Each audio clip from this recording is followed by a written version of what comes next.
call the Colerain Township Zoning Commission meeting for Tuesday, September 21st, 2021. It's called to order.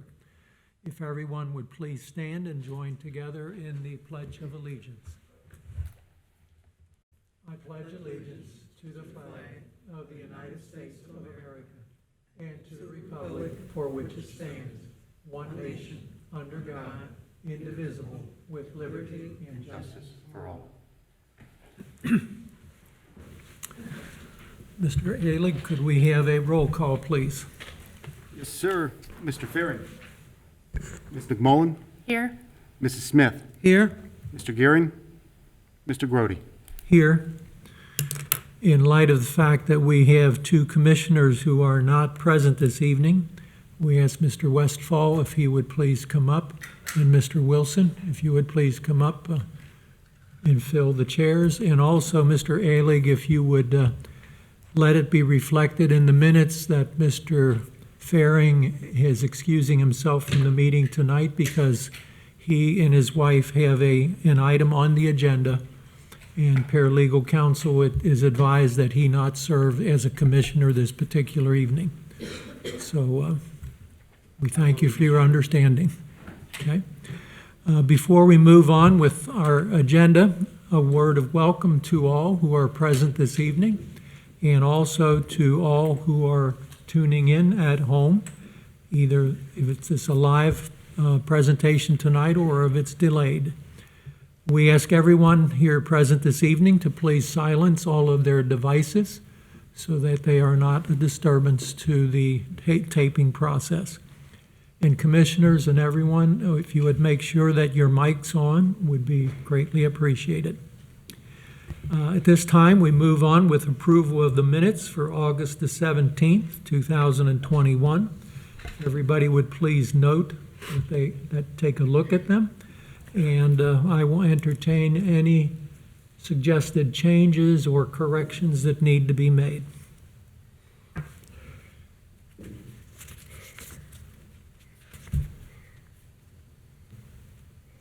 Hearing none, could we have a motion to approve the minutes for August the 17th, 2021?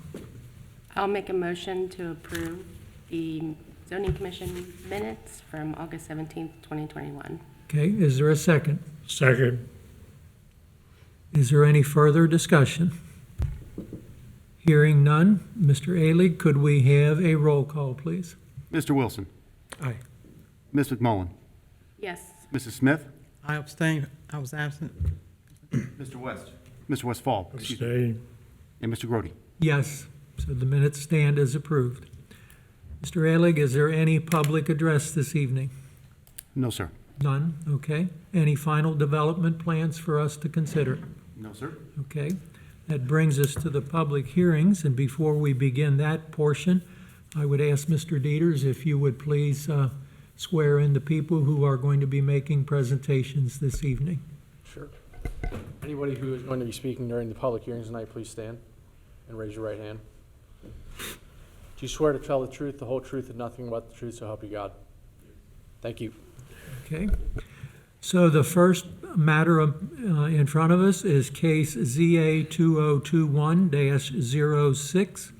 It is a zoning map amendment in relation to the property owner, Mark Faring, requesting a map amendment per 46.39 on a piece of property located at 11810 East Miami River Road.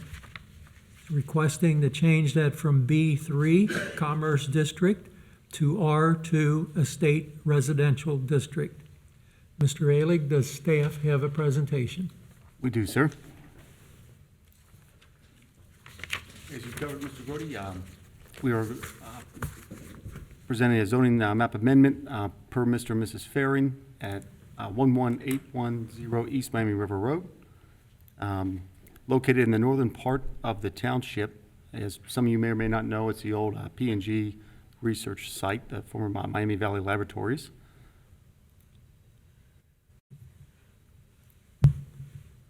They're currently requesting to go from a B3 to rezone to an R2 on the 46-acre parcel there, pardon me. The general terrain, it's fairly high over on the eastern part of the parcel, and then slopes down fairly dramatically from some plateaus to some steep parts as you move west. There's approximately 170 feet of elevation relief going across the property. And then also, it should be noted that there's a small portion of it that looks like it is in the floodplain for the FEMA map, but that is all across East Miami River Road and should not really affect the applicant in any way.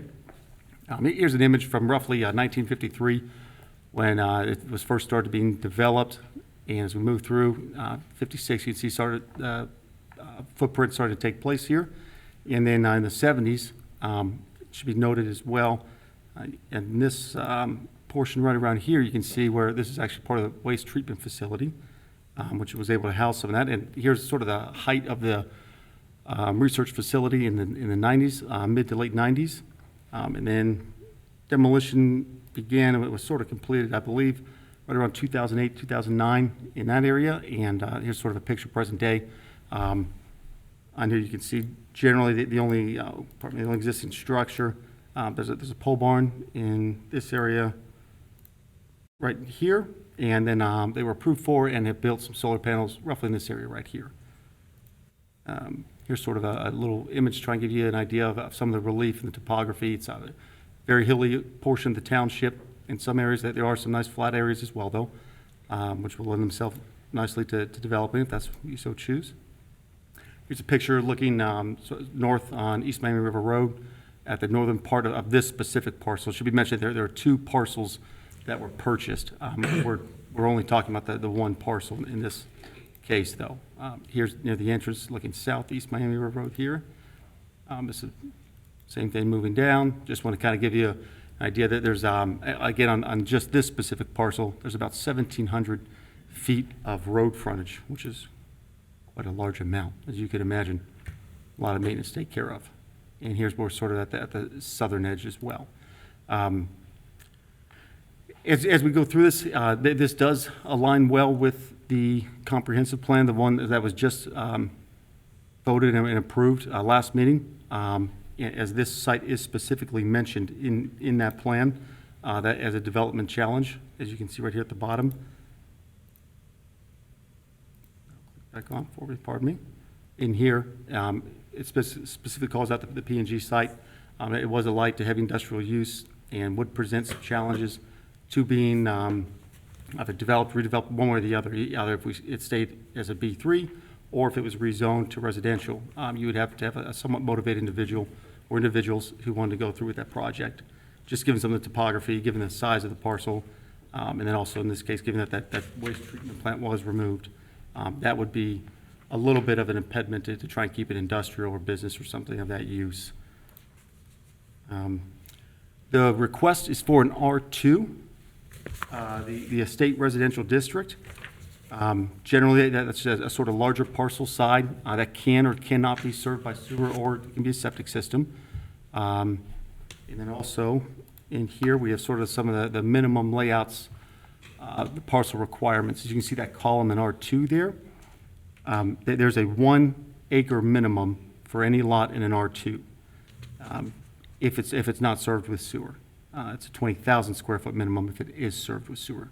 And then just I want to reiterate, this property, it is not served with sewer, so these would be at least 1 acre lots.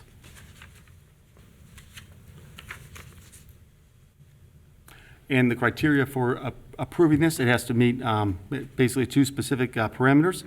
The amendment is in accordance with Colerain Township Comprehensive Plan, Colerain Township Land Use Plan, other adopted plans and policies of the township, and the zoning resolution as adopted by the Board of Township Trustees. I do want to let it be reflected, it does meet all of those if we were to rezone it, or if you were to rezone it, excuse me, as R2, if you were to vote on that. The other criteria would be where more than one zoning district is available to implement the comprehensive plan or land use designation. The applicant must justify the particular zoning being sought and show it's the best suited for the specific site based upon the policies of the Colerain Township Comprehensive Plan.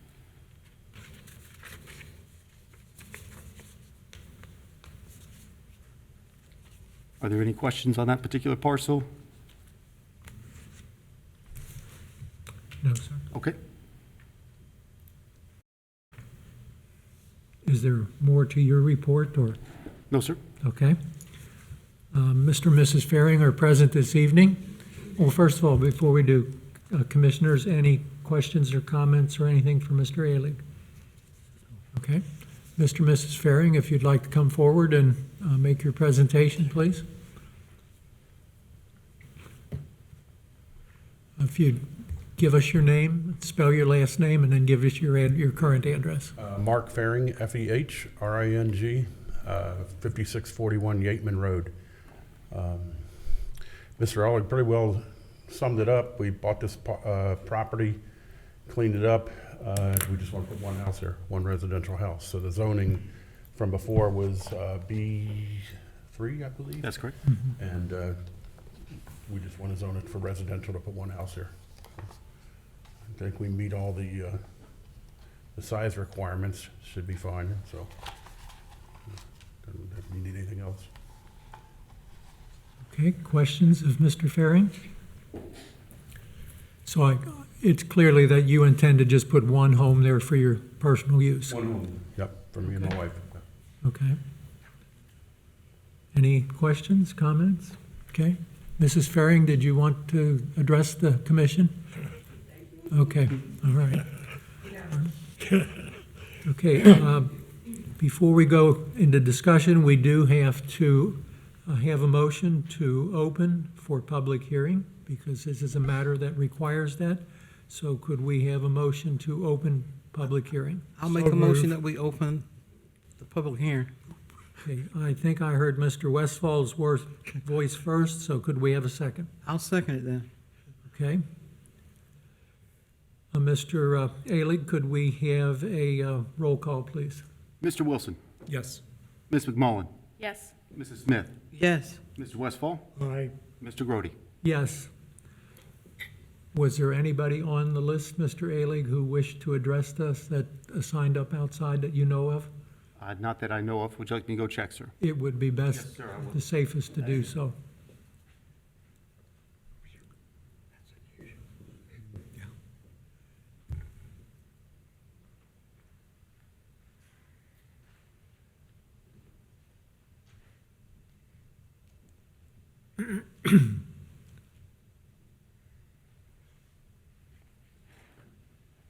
Appears that Mrs. Faring was the only one on there, and I believe she already said that Mr. Faring did a good job representing her. Okay. Is there anybody else present that's in the room who intended to speak on this matter? Okay, hearing none, could we have a motion to close public hearing, please? I'll motion. In a second, please? Second. Okay, and could we have a roll call, please, Mr. Ailig? Mr. Wilson, Yes. Ms. McMullen, Yes. Mrs. Smith, Yes. Mr. Westfall, Aye. Mr. Grody. Yes. Okay, commissioners, this is the point where we can open our discussion. If there's anything you'd like to discuss among ourselves or ask of Mr. Ailig or of our applicant.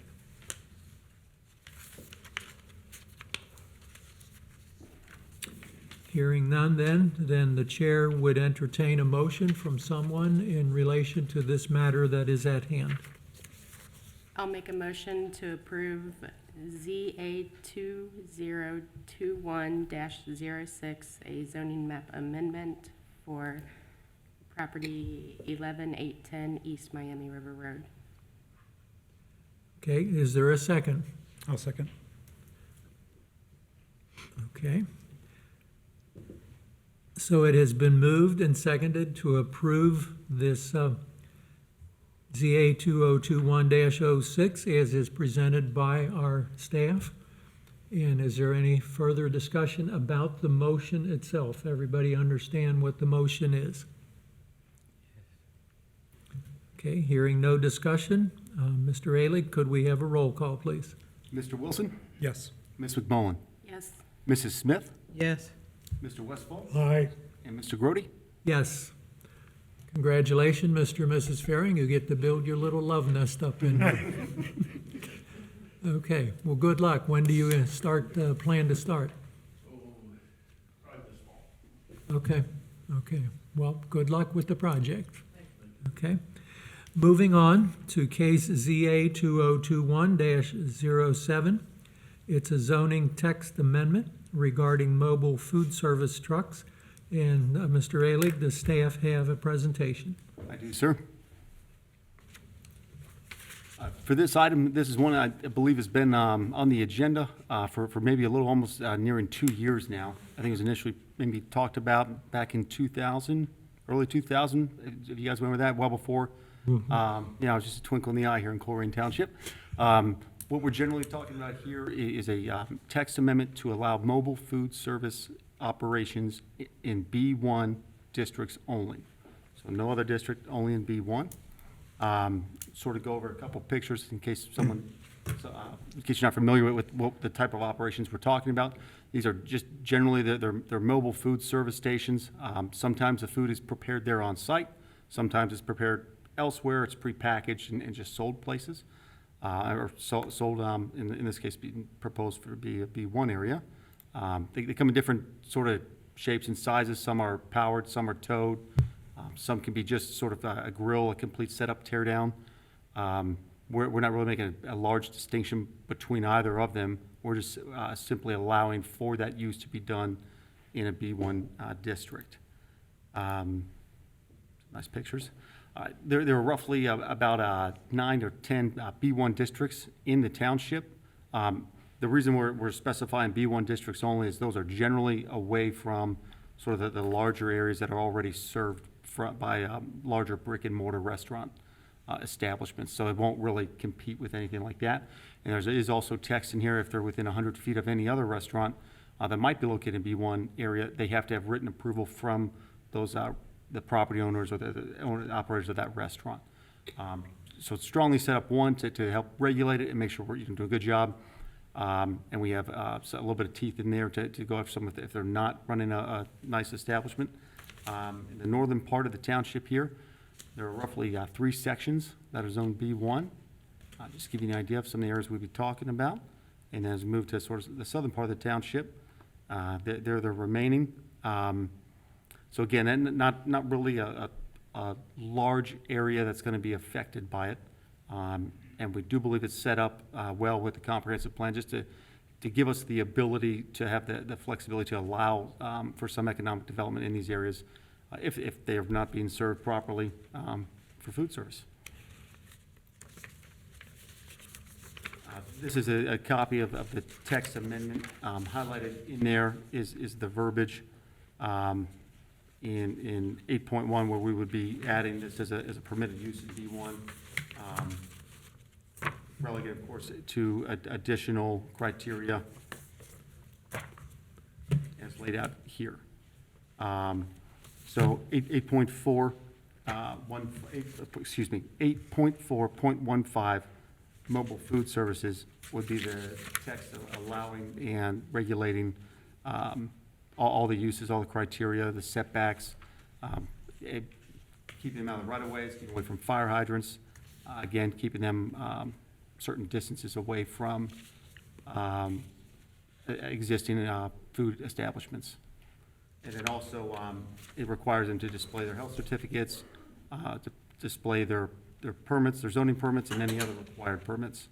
And then at some point, we would, either through the commission here or potentially the Board of Trustees, we would establish the fund to add to section 2.11, our fees to charge for it. Again, this does fall in well with the Imagine Colerain comprehensive plan. There are a few sections in there where we're talking about adding flexibility to the zoning resolution to allow for scenarios like this, where we have areas that might not be served by a certain service, and we currently do not have anything in our zoning resolution that allows for a mobile food service establishment. The nearest thing we have would be like a festival or a one-time weekend or up to 30-day setup at the moment. That's all we allow for. So this would give our department staff ability to issue those certificates and to hopefully serve our residents using that method. Again, this is going through the Imagine Colerain comprehensive plan showing the permit valuations of certain areas. You can see sort of up here in the northern section where sort of those other B1 areas were, and then also moving down the east side of the township and then the southern. Just gives you an idea. The red here is basically showing the activity we have of permit applications for the most part. And here the red arrows are indicate where this zoning text amendment lines up well with what the comprehensive plan is already established.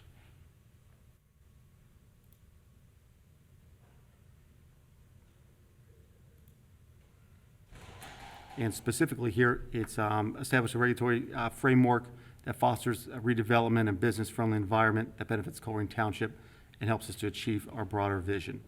And in the strategies and initiatives aspect over here, there's a few details of that, but basically it's, adding verbiage to the zoning resolution that allows us to take these steps to kind of address we have received a few applications for these food trucks, and at the moment we don't have the ability to permit them, so this would give us that ability and allow us to serve the residents in that manner and businesses.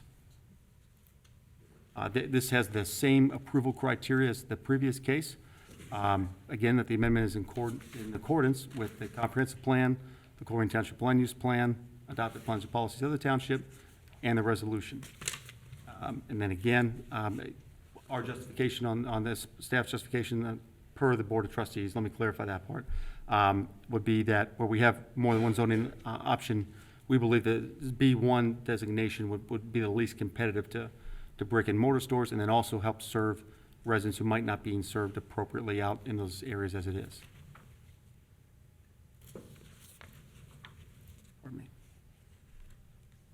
That concludes the report on that. Okay.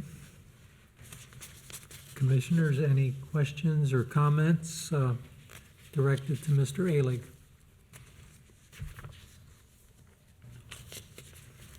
Okay. I have a couple of them, Mr. Ailig. Looking on the page, the last page where the graph is and so forth, and then starting with the language itself of the proposed language for mobile food services. Yes, sir.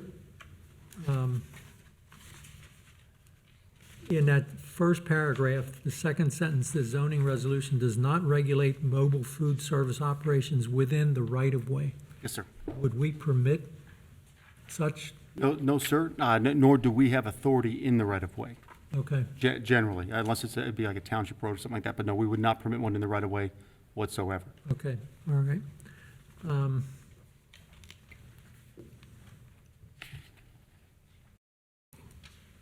Okay, you answered that question, and then I think there was, And if I may add to that, sir, on, if you're going to get into section 8.4.15, so sort of the definition criteria of the mobile food services, section B, you go to number 2, front yard setback is 5 feet.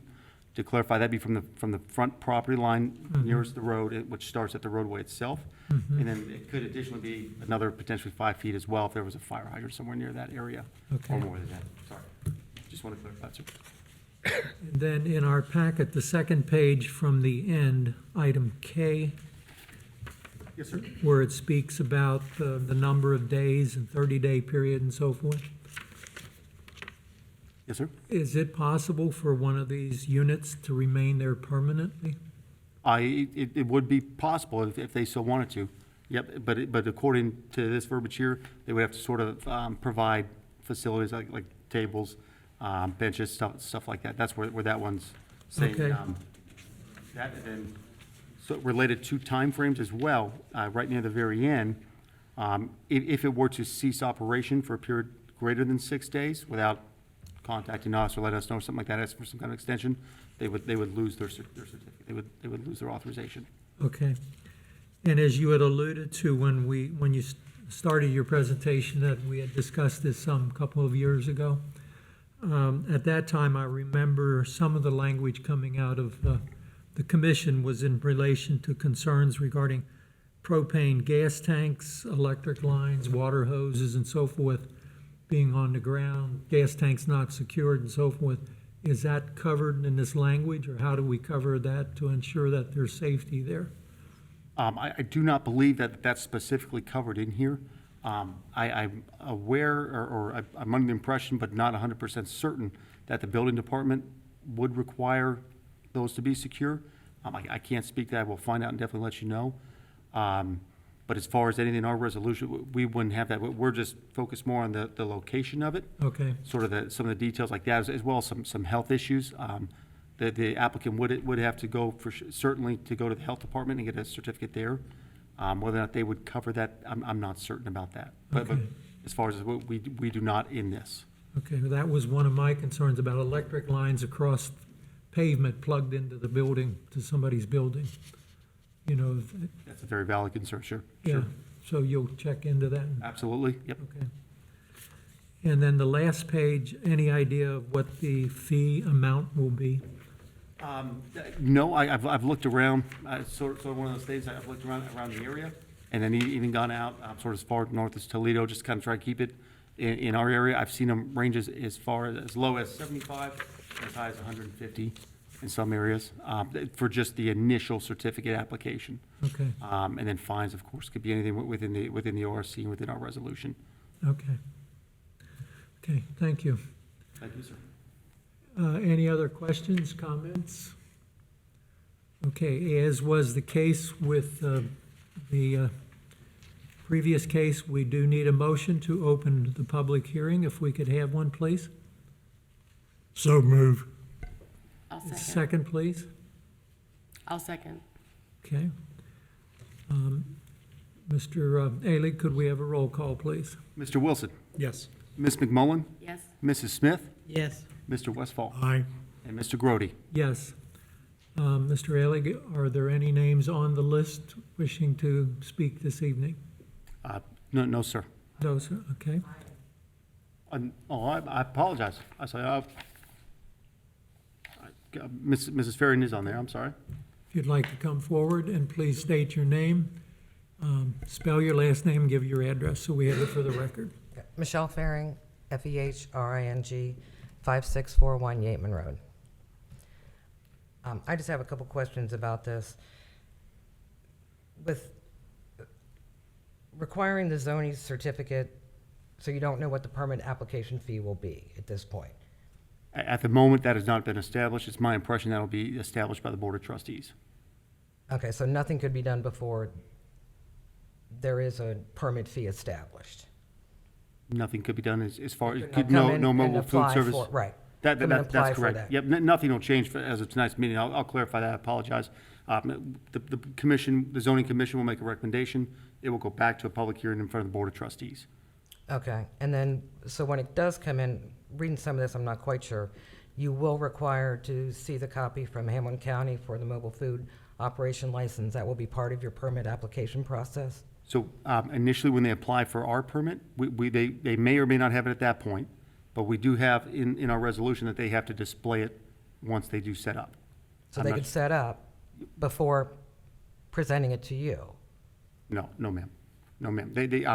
I'll clarify that. So generally, how permits would go now, at least, if you were establishing a normal brick and mortar restaurant, you would need Colerain Township zoning certificate before you can even walk in the before you can apply at the building department, for Hamilton County's building department and at the health department.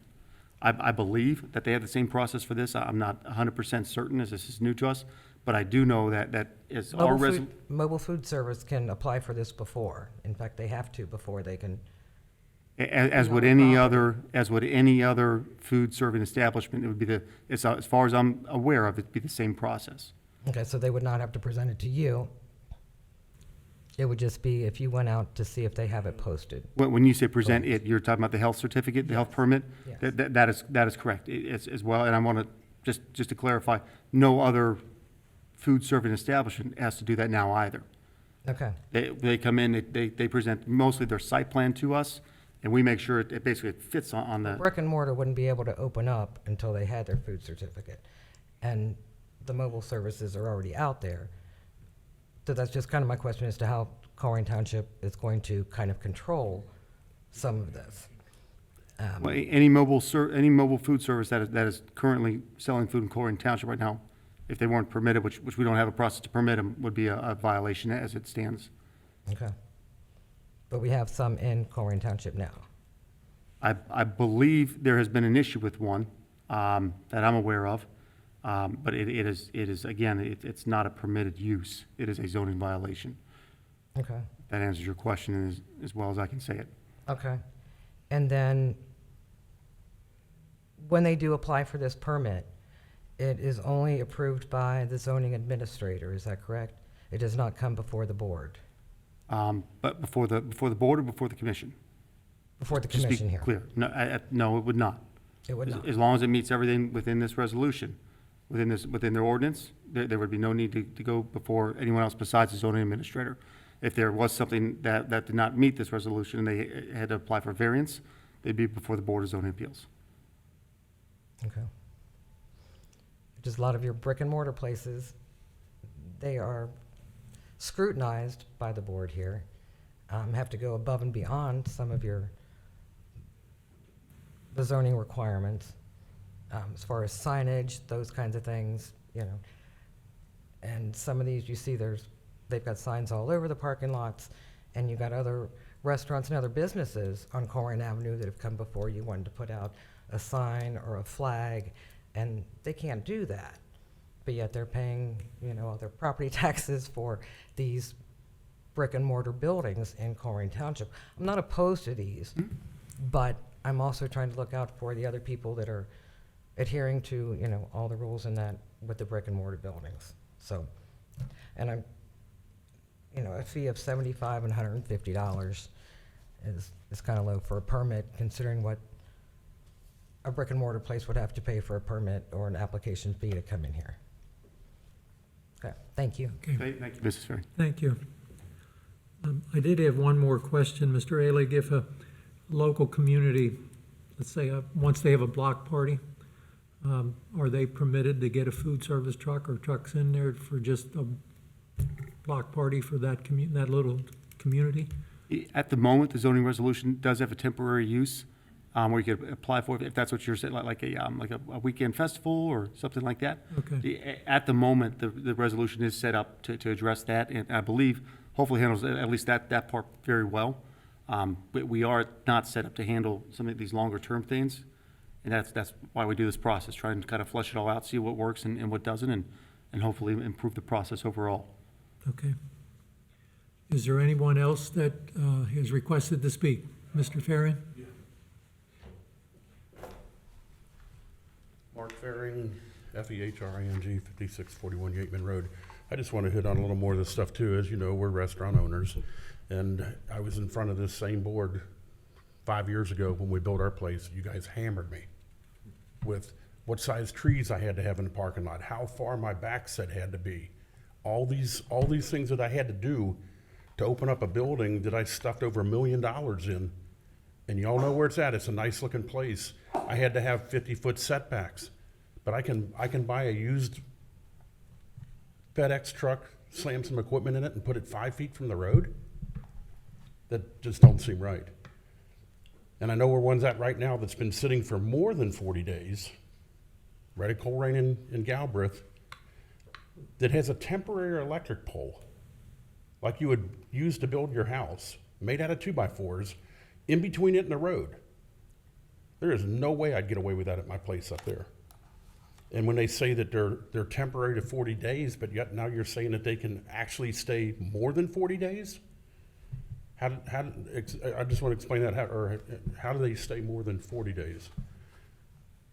At the moment, that's what's drafted being presented, and that's what this process is about, is we go through fleshing this out. If that needs to be addressed, then that will be I addressed. mean, that sounds to me like, hey, they can be there permanent, but yet they don't have to go by any other rules that these restaurants, and you have a lot of nice places around here that spend a lot of money, you know, doing their landscaping and keeping their places up nice to the county codes. And now you saw some of the pictures of those trucks on there. Some of them are rough. Some of them belong in a junkyard. And you're going to put those 5 feet from the road. It's not right to the other people that have decent restaurants on here and are trying to make Colerain Township a nice place. There is a reason why we haven't had this zoning in here for these trucks for a long time. And I just hope you look at the whole picture before you just jump all over this and let them go wherever they want. And they're not getting their Board of Health permits and all that bit. I've seen it. You know, they show up at 5:30 in a parking lot, they're gone by 8:30, and nobody even knows they're there. It was a trailer, they're in and out, and they're gone. And to put them 100 feet from a restaurant, I'd be pretty upset if I had one 100 feet from my front door, selling stuff that they didn't have to go through half the stuff that I had to sell food. So I just hope y'all consider that before you just jump all over this food wagon stuff. I believe there's a place for them, you know, there's areas that they do great, but to do them permanent or, you know, more than, I think 40 days is pretty crazy to park one in a parking lot for 40 days. You know, weekend at a festival, or they want to do something at a shopping center that doesn't have any other restaurants for a day or two, that's one thing, but 40 days is just crazy. Can I ask, Mr. Faring, what do you think this sort of proposal is, what amendments would you make, I guess, would you suggest if you were? Number one, that they have to go through all the channels that the other restaurants have to do. You know, and before we opened our place 6 years ago, everything had to be in place. Food licensing, liquor licensing, all the stuff had to be in place before we were allowed to open. And I think all that should be made before they even open the door. Putting a temporary pole for electric in the front yard on Colerain Avenue is crazy. So, you know, I wouldn't want to look at that if I was a neighbor down there. So, but that, and just, you know, make sure you protect the people that are putting the money into the township too with nice places and have invested a lot here. So, I don't know, it's tough, but I mean, you know, the 40-day bit, like I say, you know, you used to see them at festivals, things like that, or you know, little community get-togethers, whatever, that's one thing, you know. So, but to put them, and I know you say B1, well, I think I got B1 right next to me up there. And I'm sure there's places on Colerain Avenue that have B1 right next to them. Where that trailer is sitting right now, and it's a trailer parked in the front yard, I think it's Shelton and Colerain, there's restaurants right there. There's Arby's, there's all the other places. And this thing just popped up out of nowhere. So, and a lot of the other safety issues that Mr. Grody was talking about, you know, propane bottles, electric lines laying on the ground, you know, all kinds of stuff. So most of the food trucks are self-contained. They show up, everything's there, when they're done, they go. They're not sitting in a lot with, you know, stuff sitting outside and temporary electric and all that bit. So I don't think any of them should be able to be permanently hooked up to electric service or anything like that. So if I may make a couple of notes on some of those things. In a B2 area, a restaurant is a permitted use and wouldn't really have to go through any specific or special hoops. Were you in a B2 area when you established your restaurant, sir? I was actually, I was under non-conforming zoning because it was there since 1930. Okay. So I had to go through a lot of stuff to get that zone changed. These guys know that. Okay. And I jumped through plenty of hoops to Okay. make that work.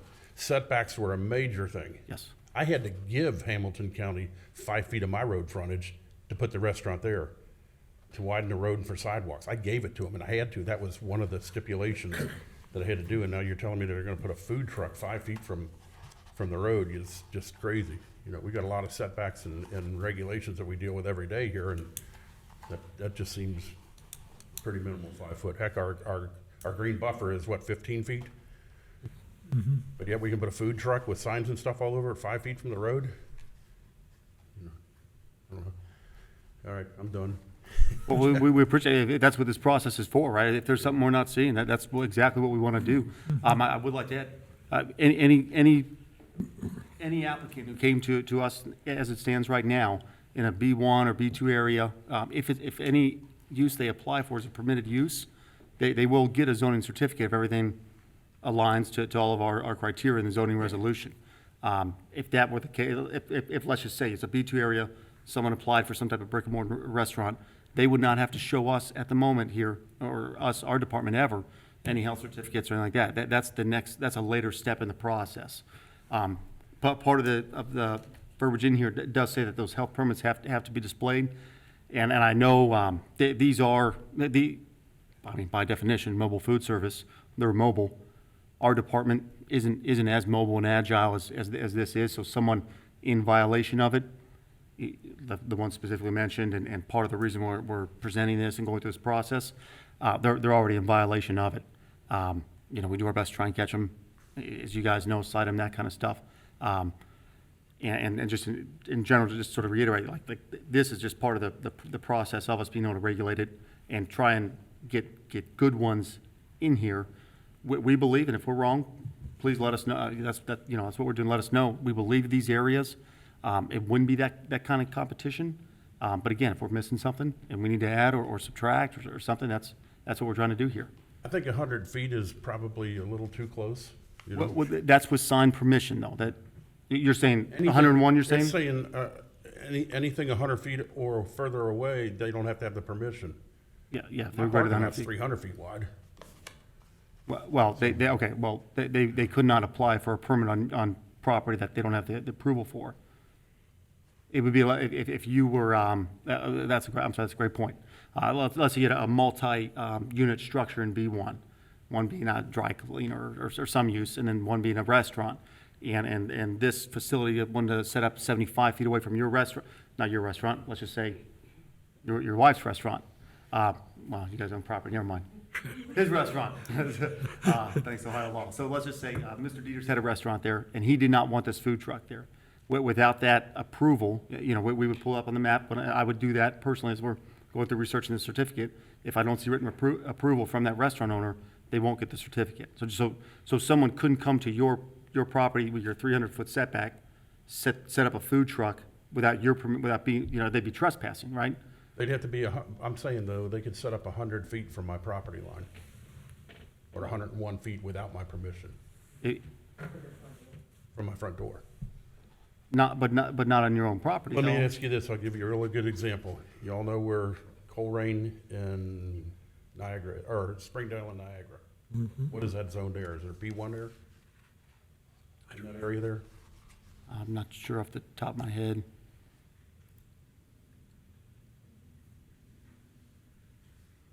Go on, I'll pull it up as you're going on, sir. You got a lady there that has a P&S restaurant, been there 40 years. She works hard for her place. 2 doors over, there's some vacant lots. There's a bank that's been sitting empty and other stuff. So you mean to tell me that a food truck could pull in 101 feet away from her in that parking lot, 5 feet from the road, and start serving food? No, That's they could not not. right. No. It's R6 and B2. They could not in there. But I mean, those are the places, I'm just using that for, but those are the places that are gonna take a hit, so. I don't know. Just, I hope you guys just take a look at the applications real well and make sure they go by what you're saying. In your and follow mind, up what on it. would be the right adjustment, if I may be so bold to ask you, Mr. Ferring? I don't know, I guess you just have to look at that, and different places be different, but I wouldn't think 100 feet. I mean, if it's gonna be 100 feet, it might as well be 50 feet, So, I would say if they're in sight, from 500 feet away, it's competition. Mr. Chairman, Yes, I make a motion, we table this text amendment for further study. okay, hold on, Mr. Westfall. Before we can do that, we have to deal with our public hearing to close it unless there's some other person. Thank you, Mr. Ferring, thank first of you. all. Mrs. Ferring, is there anybody else present in the room that intended to speak to this item? Okay, hearing none, can we have a motion to close the public? She wants to speak again. Oh, I'm sorry. I think the biggest thing is just that we're talking about mobile units.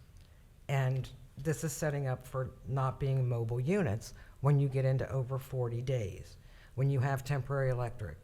I mean, there are mobile food services that are out there, and there's associations associated with them to keep them in good situations with townships and counties.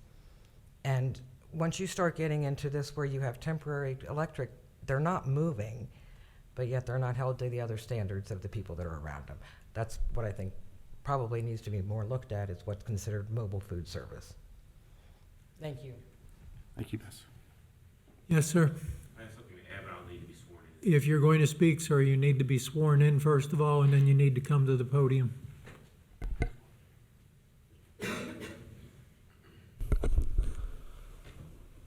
Please raise your right hand. Sir, do you swear to tell the truth, the whole truth, and nothing but the truth, so help you God? I do. Thank you. If you'll give us your name, spell your last name, and give us your address, please. Matt Tietsort, Tietsort, 8448 Linus Drive. I think part of the intent here is to, currently, the food trucks are able to apply for a transient vendor license through the police department. That's valid for up to 6 months, which is my understanding. The food trailer that you guys are talking about did that because there's not something currently in the zoning to permit or otherwise prohibit. It's prohibited technically by the omission of not being allowed, but there's that transient vendor license. So what you guys would do would be to clean that up and permit it in B1. That's my understanding, right? That's what we're attempting to do, to be able to regulate them, yes. Right. So that's all I had to add because that's how the food trailer that was discussed was permitted. So that's all I have. Thank you, sir. Thank you. Okay. Again, I call, is there anyone else to speak to this issue? Then we need a motion to close the public hearing. So I'll make a moved. motion that we close the public hearing. Okay, is there a second, please? I'll second. Okay, can we have a roll call, please, Mr. Haley? Mr. Wilson, Yes. Ms. McMullen, Yes. Mrs. Smith, Yes. Mr. Westfall, Aye. and Mr. Grody. Yes. Okay, at this time, then we open the floor to commissioners and for our discussion, questions, or what have you, of Mr. Alig or of anybody who has presented this evening.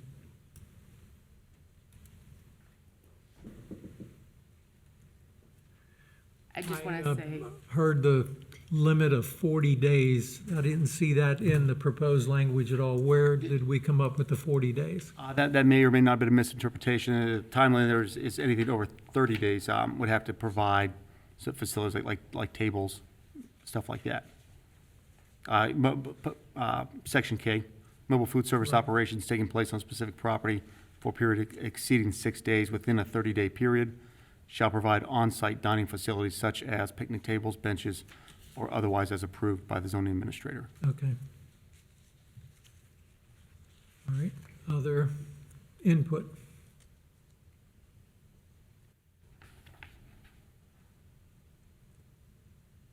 I agree with the comment that these regulations don't seem as mobile as maybe mobile food service might suggest. And so I guess one concern I have is someone could set up shop and be there for quite a while. And other than renewing their certificate, there's really nothing to prevent them from moving on. And so then there's the question of competition with the brick and mortar stores, and it doesn't seem quite right to me. So I don't know if I have a easy solution to it, but I understand that concern. To me, it seems that enough issues have been raised this evening, Mr. Alig, that as Mr. Westfall was about to make a motion and I stopped him, is that... Actually, a motion was made. You'll have to get it off the floor. Well, it's not been seconded, so really it's not an approved motion at this moment. That perhaps we need to take another serious look at this in light of everything that's been said this evening. But that's just my personal opinion right now. Absolutely, and if I may, or if you don't want me to, I'll be quiet, but to address Mr. Wilson's question about, we are sort of in this weird kind of juxtaposition of we are not generally a very agile department, such as like the police department or someone who's, you call them, they're generally there very quickly and can take action usually immediately in that sense of how most people conjure that or contemplate that. What this does is it gives us some ability where we have none at all, other than if you want to do basically a weekend food truck or weekend permit festival, something like that. And then to answer your part sort of more directly, Mr. Wilson, that we do have this portion in S where an operation ceasing period for 6 days. At that point, they would lose their approval from our department. So, it's called mobile food truck. we want to make sure they're doing it right, doing it safe with their permits, that kind of stuff, health permits especially. At the same time, we don't want them set up forever in one spot. We do believe, again, we do believe the areas that we've designated B1, they are not generally going to be that direct competition. There will obviously be some scenarios where that's the case, and we're trying to address that. But we, any feedback we can get from you, we'd love to have, and we'll make and do whatever you tell us to. Assuming this language or some form of it is approved, and a applicant comes forward and gets their certificate and so forth, who actually will ride herd on that? Who will what, I'm sorry? Who will ride herd on that this person is at when he moves the mobile food service truck in? Who's gonna make sure that he's meeting all the crossing all the Ts and dotting the Is from when he sets up his business? Generally, after the portion when they get the zoning certificate from us, there's usually a field inspection prior to being issued a building certificate. It's the typical scenario for what we have for most things set up now. So it'd be me personally going out to make sure that they have their certificates. Now, whether or not they've moved in 6 days, that would be a pretty, again, it's a juxtaposition of it. That's a pretty tough one to catch or to be able to certify one way or the other. Okay. If I may It ask feels a one, lot like the honor system, because even things such as no balloons, banners, streamers, all those things are written into here. I like seeing those things in there, but if we have no teeth in a written policy, then you really don't have a written policy if there's no one that is inspecting to make sure that it's very fair with, Board of Health and things. And I would love to see some successful food trucks, and maybe they turn into a brick and mortar type of building, they just are that successful. But there's many rules that are here, and if we aren't ensuring that there is a conformity to these rules, I have a hard time supporting it. And I understand there was language that either the zoning department or the police department could request that someone vacate the property. But if you're saying that you don't have the manpower to enforce it, then we rely on the police department to do that. And honestly, I'd rather have our police department focusing on safety issues and not a compliance issue to a mobile food truck.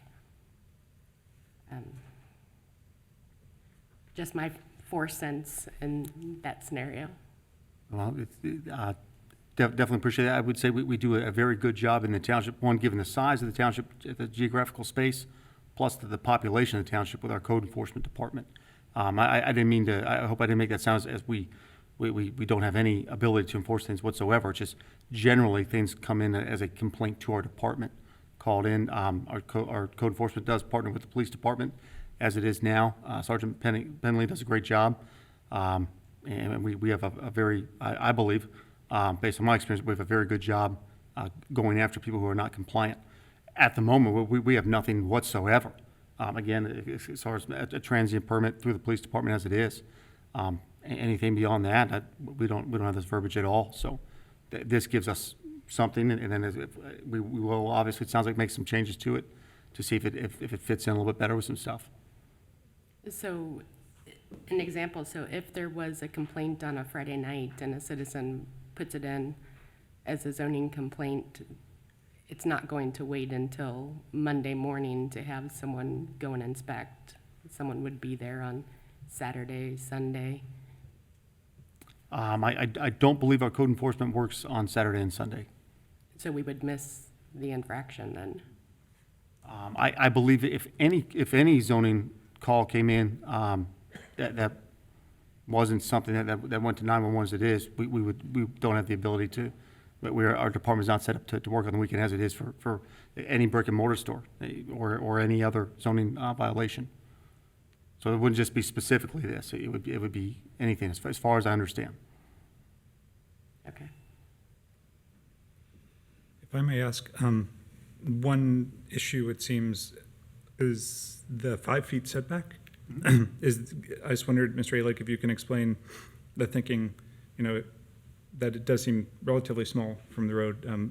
Didn't know if you could expand on that at all, the thinking behind that, perhaps. Sure, I hate to do this and defer this. I was not part of that. I can't speak to that, and I personally, I believe I see a theory generally, you would want the ability of some areas to be near like a sidewalk, near that. But again, I could see it also being a big potential problem, being too close to the roadway when especially if other places have to be set back.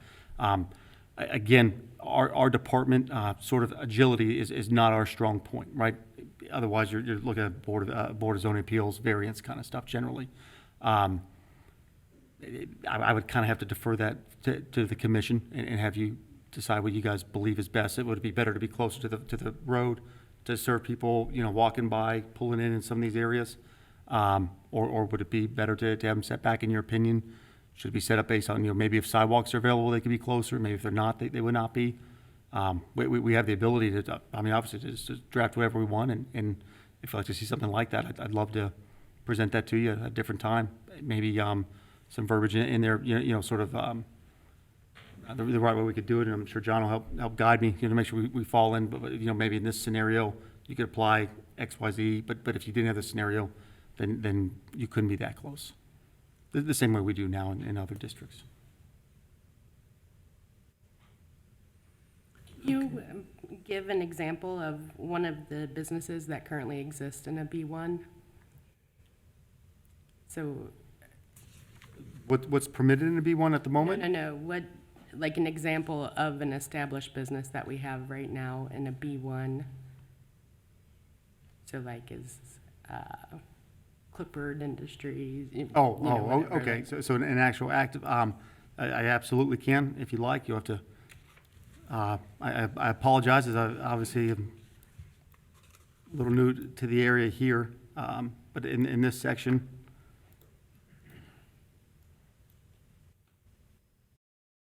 we're at Pippin and Pulver here.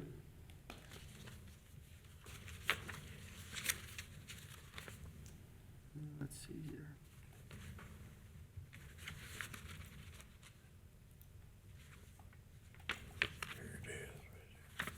I do know that we approved for a new art studio to go in, right at, I believe where Yateman meets Colerain. They're going in, so a new ceramic store is going in there, would be an example of a new one we have set up.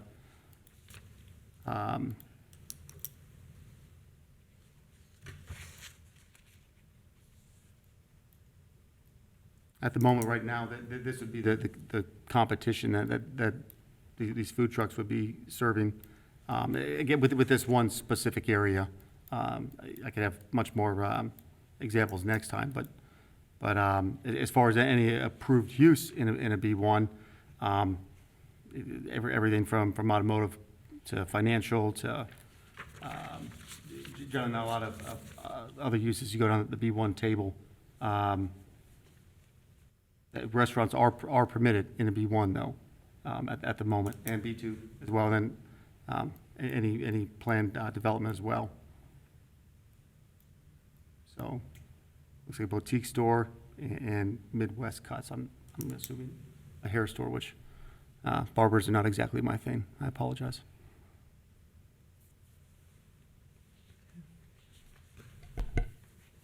Other questions, comments, commissioners? I have none. Okay, hearing none, Mr. Dieters, could I have a clarification? Mr. Westfall started to make a motion before, and then I cut him off. Is that a standing motion? Do we need to apply for a second, or do I ask for a motion of this matter at this time? I don't believe that was a proper motion, so at this point, you would just move on. Okay. So, without hearing any further discussion and so forth, is there someone from the commission who wishes to make a motion in relation to this matter at hand?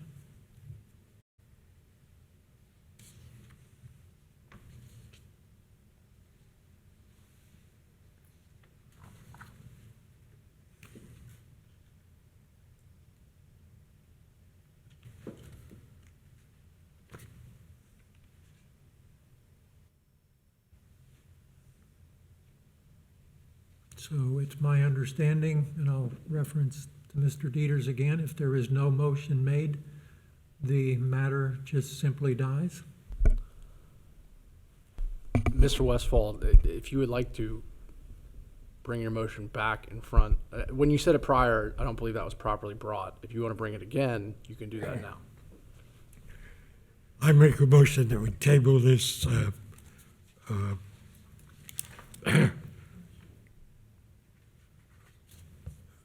motion until it can be further studied and we can vote on it at a later date.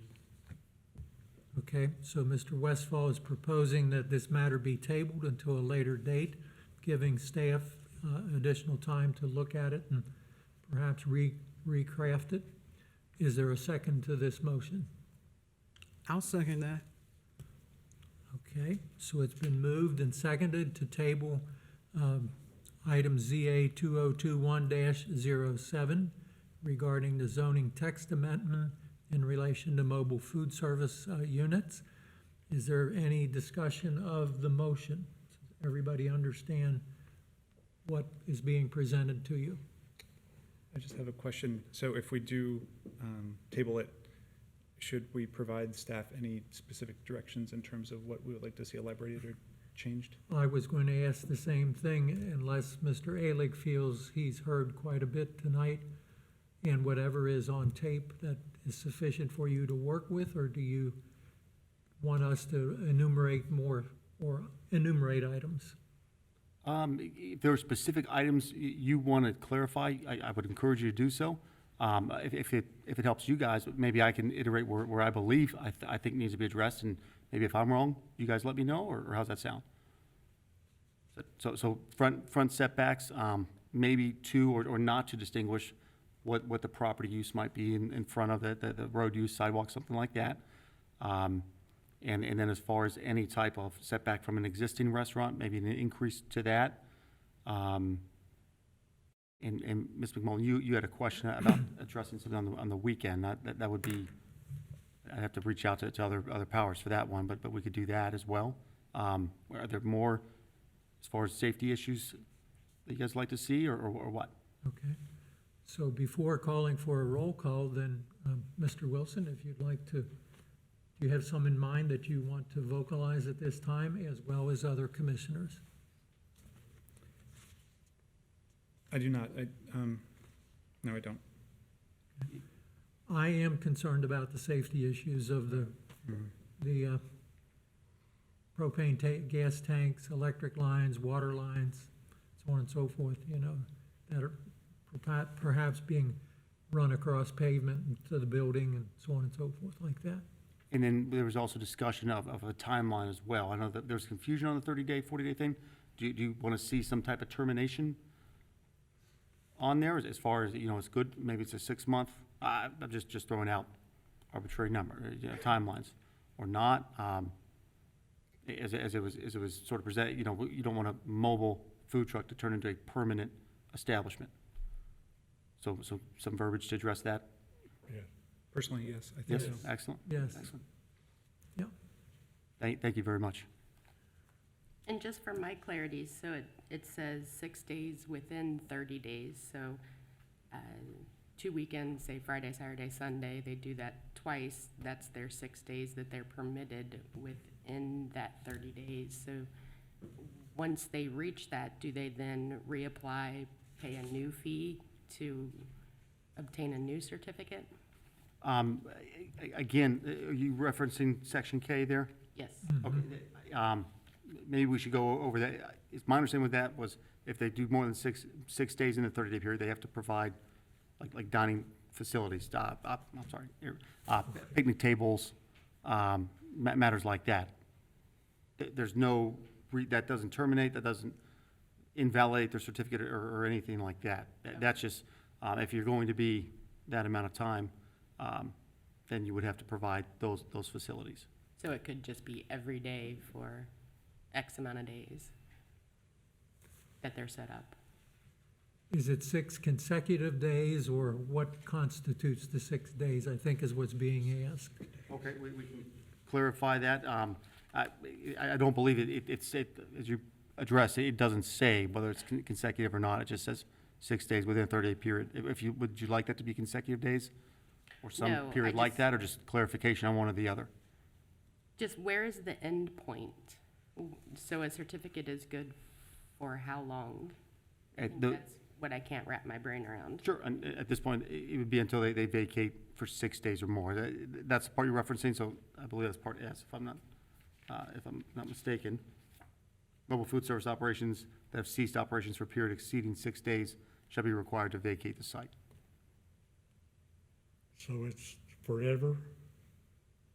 At that point, that would, yes, that would terminate their certificate there at that site.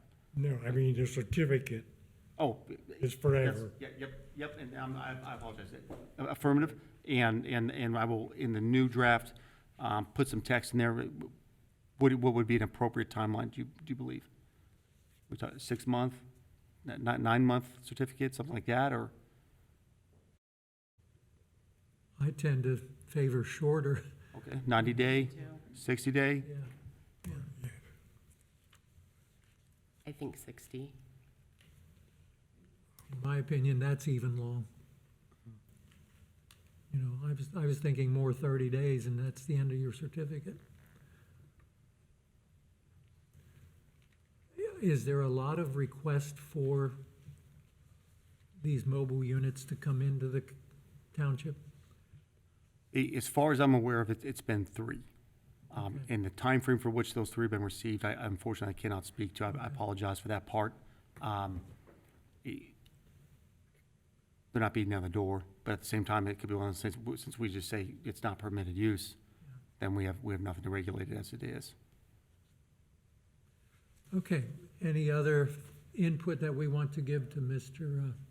Ailey? Hearing none, then, Mr. Ailey, could we have a roll call? And again, remember, the motion is to table this until Mr. Ailey can study it further and bring another proposal back to us at some future date. Mr. Wilson, Yes. Ms. McMullen, Yes. Mrs. Smith, Yes. Mr. Westfall, Aye. and Mr. Grody. Yes. Okay, so the motion is, or the matter is tabled for the time being. Thank you, sir. All right, going back to the agenda, any business, Mr. Ailey, for items 6, 7, 8, or 9? No, sir, None. not on either of those items. Okay, any announcements from staff? No, sir. Okay. At this point, I always like to insert, if there are any comments the commissioners would like to make, or what have you, feel free to do so.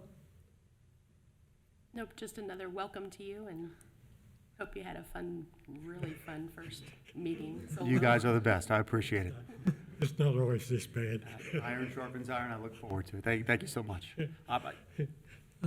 I very much appreciate your referencing the Imagine Colerain in your presentation, because that shows that all that work is going for some good and not just being put on the shelf, and that we are looking at it every time that we have, you know, a matter presented to us, and that's what it's there for. So I compliment to you for doing that. Thank you, sir, and thank you guys for the good feedback on how to present a better amendment next time. I'm not sure if this is the appropriate time or not, but I just would like to, there is no business scheduled for next month. Okay, But that was just the so I didn't next get lost. item. Okay, thank you, sir. So we're free to go to a mobile food service truck next month. Not in this township, sir, not legally, not unless we're saying what to the police department. Okay, so the next meeting is November the 16th, 2021. And could I have a motion to adjourn, please? So move. I'll second that. Okay, I don't think we need a roll call. We can use a voice vote. All in favor signify by saying aye. Aye. Any opposed? We are adjourned.